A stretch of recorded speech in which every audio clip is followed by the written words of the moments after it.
story wouldn't be there if we made it 20 years ago. At the same time, you have to live and learn. You have to grow. You have to become, you know, unfortunately, but fortunately, we become from little boys to men now in the business and the world that we live in with social media, and everything has changed in the past 5, 6, 10 years. But again, like, we wouldn't be the people that we are today if it weren't for all of the crap and the great times and the emotion that you see, the roller coaster that we've been on. It's also a part of those fans' lives as well. You know, we share that together. So I think that's what's relevant, you know, is that we all share the common thing, and they're seeing their lives. They've seen our lives from a surface level in a lot of ways on TV, music videos, whatever you want to call it. Now they get a chance to really see, you know, behind the scenes and all those years, you know, sort of packed into one film.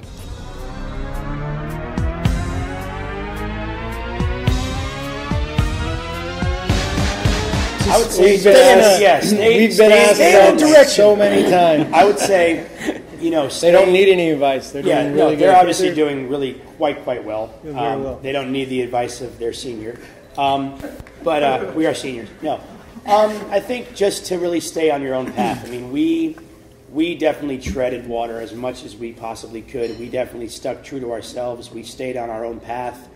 We never swayed left or right. We never really went too far outside of our comfort zone because there was something that worked. There was a true Backstreet Boys sound musically, sonically that worked. If it wasn't this 5, it wouldn't work. This whole journey, this whole film, is a real testament to our fans and to one another. In some ways, I like to say, you know, make sure you guys stick together, because if you don't, then you don't get to experience what we are experiencing right now after 22 years, making a documentary, still here. You know, if you don't stick together and be a team and play as a team, it'll all go away, and you'll be sitting back wishing that you were in this position.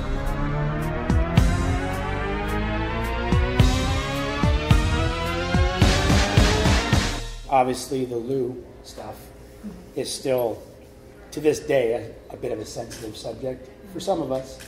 Some of us have made our peace with it, others may not yet. You know, you can always forgive, you just can't really forget.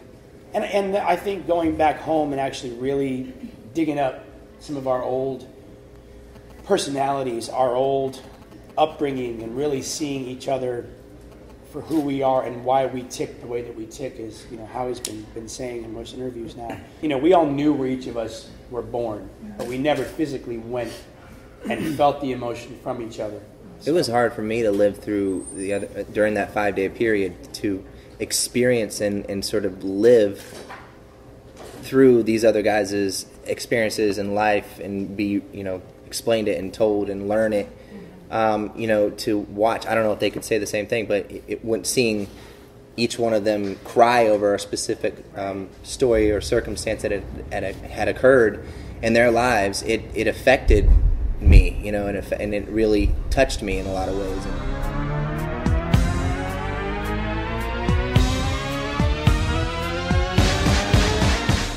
We wanted to be honest. We wanted to be uncensored. I think one of the issues that I was worried about is when I do the German translation of a certain phrase that I was taught by a girl I was dating at the time. You don't. The way I was raised in Kentucky, in the South, the way my parents raised me, I don't ever want to be vulgar. But we were telling stories that we were going through when we were young men coming up. So I think that was, you know, you don't want to cross that line too much. Actually, we had our families, we had this couple of the screens, or the different takes, attempts at the takes where we had a chance to watch it. And, you know, I had a couple of my family members watch it, and I remember one of my cousins saying, that line about you saying you were at Lou's house and you saw your first porn. My daughter's 12 years old. I don't know if you should think about that. Is your mom really cool with that? And I remember My son it was right around the same time with Kevin. Porn? I'm like, And that was Kevin and I were both dealing with this kind of thought of like, okay, well, do we want to put it out there or not? But like I said, with the direction of directors and people around us, you know, we felt like Kevin said, that we wanted to be honest and real. We're a bunch of normal guys. And porn's what we do on the weekends. this idea of the film started off as a making of. We have a lot of stories to tell. We've lived an extraordinary life. The 5 of us have worked as a team and made our dreams come true. And we just trusted and were honest, and we let the cameras roll through the whole process, and we trusted in Steven and Mia, and that's what you have.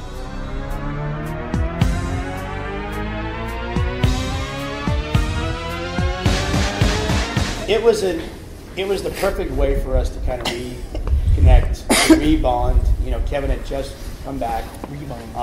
We had talked about, you know, Nick had made the suggestion of going somewhere outside of our element, where there's no distractions, no wives, no kids, no nothing, just us 5, very all the real world, you know, living in a house together, making breakfast with each other, and, you know, staying up late talking about music vibes and whatnot, and just really reconnect.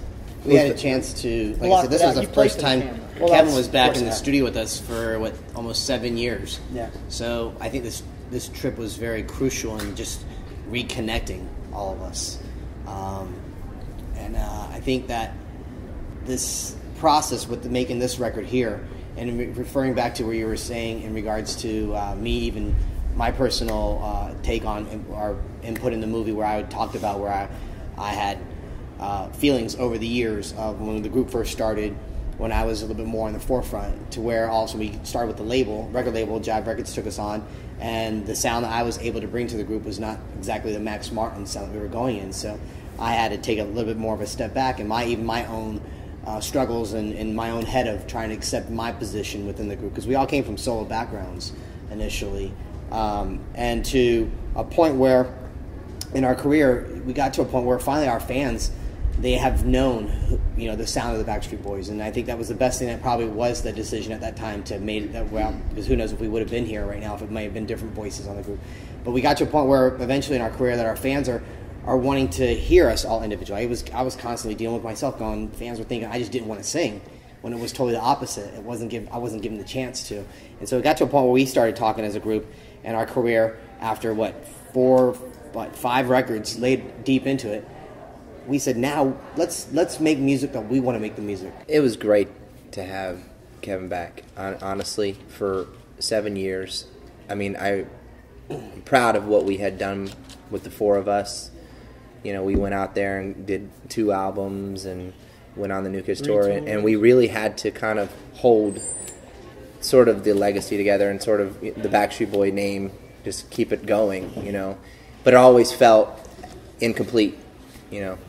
And that was a song. Yeah, and it really did. And so when he came back and we were finally in the studio together, it just felt like we were home again. Backstreet's back, all right.